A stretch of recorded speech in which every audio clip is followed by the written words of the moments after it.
안녕하세요. 정형데이터 분석 분야 스타터리그에 참가한 한지호입니다. 목차는 다음과 같습니다. 문제 정의부터 결과 활용 및 배운 점까지 다음과 같은 순서대로 발표하겠습니다. 먼저 문제 정의를 보겠습니다. 문제 정의는 2018년 7월부터 2023년 6월 5개년 데이터를 바탕으로 2023년 9월 음악당 평균 예매율을 예측하는 것입니다. 주어진 조건은 음악당별 좌석수가 고정되어 있으며 예매율은 음악당별로 계산을 하고 특정 시점별 계산이 가능해야 한다는 것입니다. 코로나 사회적 거리두기 기간에 대한 총 좌석수 조정에 대해 설명하겠습니다. 저는 기간에 따른 거리두기 단계를 질병관리청 수도권 질병대응센터 감염병 대응과의 조사 보고서로부터 정했는데, 이에 따른 예술의 전당 거리두기 지침 공지사항이 있는 기간도 있고 없는 기간도 있었습니다. 그래서 시행된 거리두기 단계를 기반으로 임의로 총 가용 좌석수를 계산하여 비교해 보았습니다. 그런데 코로나 기간 거리두기를 적용한 총 좌석수 및 예매율 그래프와 거리두기 단계를 적용하지 않은 그래프를 비교해 본 결과 보정 그래프의 예매율 흐름은 보정 시작과 마지막의 흐름이 자연스럽지 않고 튀는 모습이었습니다. 그래서 보정을 하는 것이 적절하지 않다고 판단하여 분석을 진행하였습니다. 분석 절차는 데이터 분석 표준 방법론인 CRISP-DM을 활용하여 다음과 같은 절차대로 분석을 진행하였습니다. 먼저 비즈니스 이해 단계에서 기사와 논문을 읽고 페르소나를 설정하여 예매 절차를 파악하고 어떠한 문제점이 있는지 살펴보았습니다.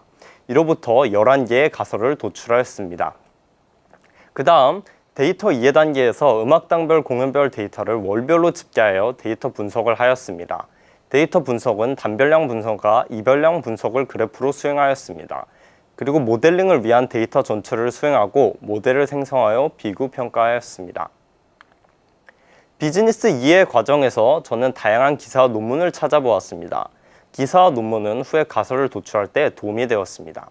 그중 몇 가지를 소개하겠습니다. 클래식 공연은 어떤 음악가가 연주하느냐에 따라 티켓 판매량의 차이가 발생됩니다. 대중적으로 유명한 연주자라면 K-팝 아이돌 공연을 능가할 정도라고 합니다. 또 티켓 가격이 점차 상승하고 있는데 이는 관람객에게는 부담적인 요소로 작용한다고 합니다. 또한 공연예술 시장의 소비자 행동 연구에 대한 고찰 논문을 보면 공연예술 시장이 새로운 고객층을 유입할 만한 프로그램을 개발하지 못했고 그로 인해 어려움을 겪고 있다고 합니다. 앞서 소개해드린 기사와 논문 내용을 바탕으로 누가 공연을 예매할 것인가 라는 생각을 하고 음악가, 음악애호가 일반인으로 페르소나를 설정했습니다. 첫 번째 페르소나는 30대 음악가입니다. 전문 연주자이거나 레슨 선생님일 수도 있죠. 제 주변에는 음악을 하시는 분들이 몇 분 있었습니다. 이분들은 주변 지인들의 초대를 받고 공연에 자주 가시곤 했습니다.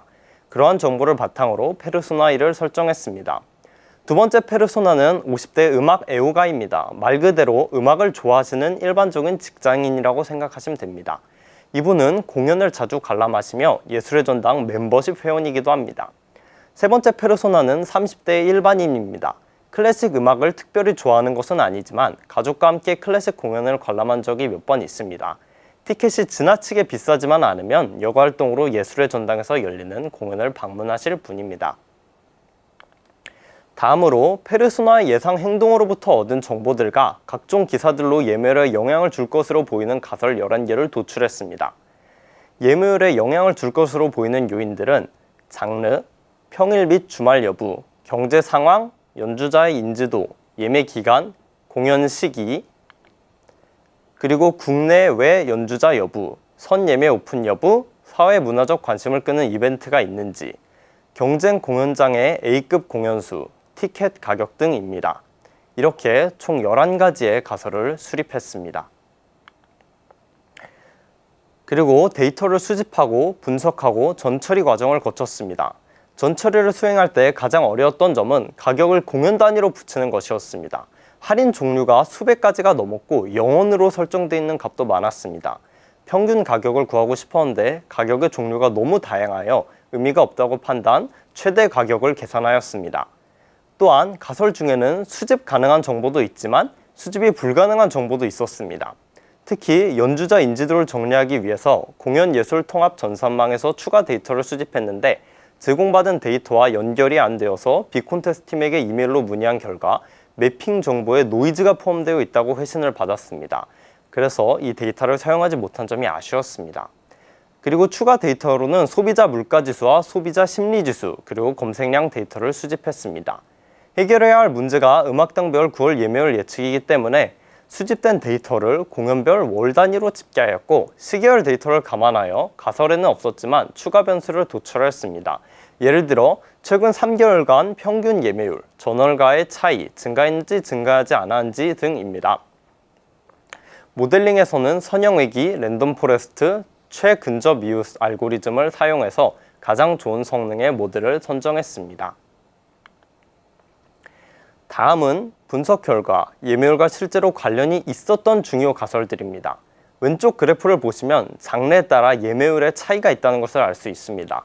장르 중에서는 독주와 실내악 공연의 예매율이 가장 높고 교향곡 등은 다소 예매율이 낮습니다. 앞서 예매율의 정의를 각 공연의 예매 좌석수 나누기 해당 음악당의 총 좌석수로 정했습니다. 교향곡은 주로 큰 공연장인 콘서트홀에서 열리기 때문에 비교적 예매율이 낮았던 것이 아닐까라고 생각해 보았습니다. 또한 오른쪽 그래프를 보면 경제 상황에 따라 예매율이 영향을 받는 것을 알 수 있습니다. 생각했던 것과는 다르게 물가지수가 상승할 때 예매율 역시 상승하는 형태의 그래프가 나와 당황했었습니다. 이제 월에 따른 예매율을 보시면 1월부터 7월까지는 평균 예매율이 높고 8월부터 12월까지는 예매율이 비교적 낮습니다. 특히 11월이 가장 낮습니다. 오른쪽 그래프는 네이버와 구글에서 추출한 예술의 전당 검색량 데이터와 예매율을 비교한 것입니다. 보시면 약하기는 하지만 검색량이 높을 때 예매율도 높아지는 양의 상관관계가 있습니다. 다음은 예매율과 관련이 없었던 가설입니다. 예매 기간이 길면 비교적 예매율이 높을 줄 알았는데 그래프에서는 이를 확인하기 어려웠습니다. 또 예상과는 다르게 휴일에 예매율이 더 높을 줄 알았지만 휴일과 평일 예매율의 차이는 거의 없었습니다.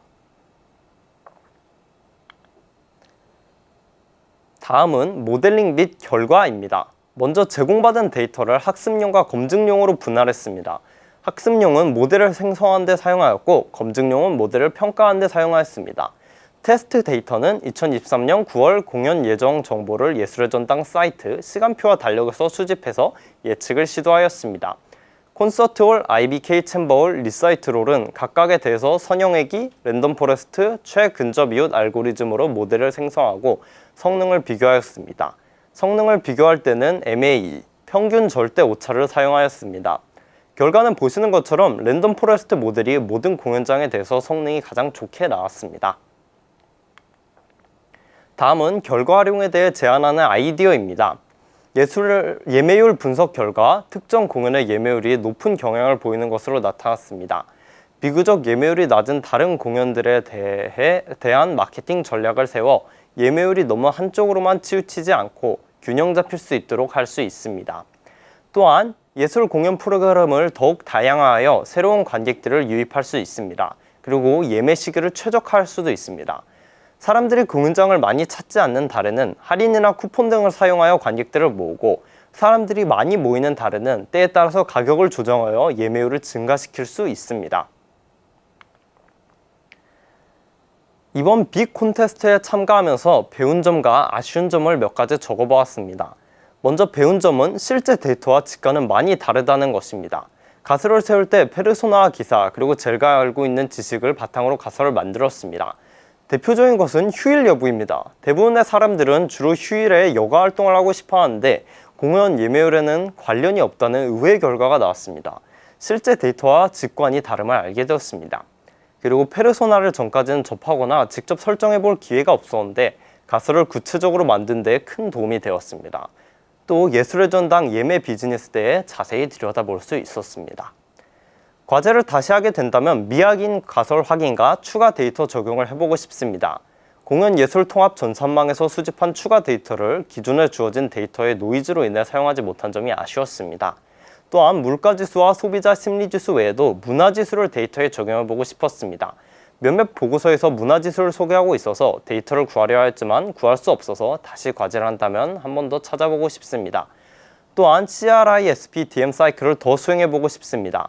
제가 빅콘테스트를 다소 늦게 찾아보게 되어서 제가 신청을 했을 당시에는 이미 시작한 지 며칠이 지난 시점이었습니다. 조금만 더 시간이 있었다면 여러 가지를 더 시도해보고 보완할 점은 더 보완했을 수 있었을 것 같습니다. 감사합니다.